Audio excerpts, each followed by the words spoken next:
இன்றைய வேளாண் ஆலோசனை நேரத்தில் நாமக்கல், சேலம், தருமபுரி, கிருஷ்ணகிரி ஆகிய மாவட்ட விவசாயிகளுக்கான வேளாண் ஆலோசனை.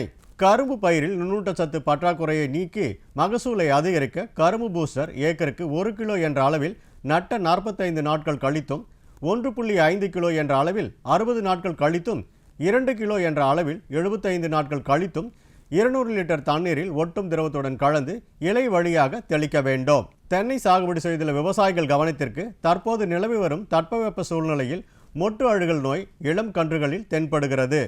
இதனை கட்டுப்படுத்த காப்பர் ஆக்சிக்ளோரைட் 1 லிட்டர் தண்ணீருக்கு 5 கிராம் வீதம் செடிக்கு செடி ஊற்றவும்.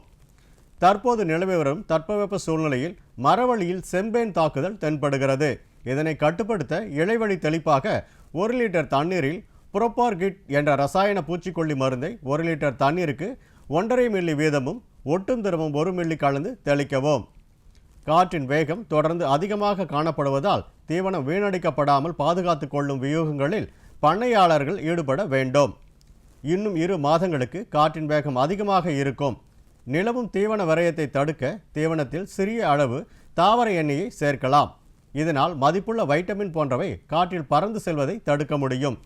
மேலும் உயர் மனைகளில் பக்கவாட்டில் படுதாவை கட்ட வேண்டும்.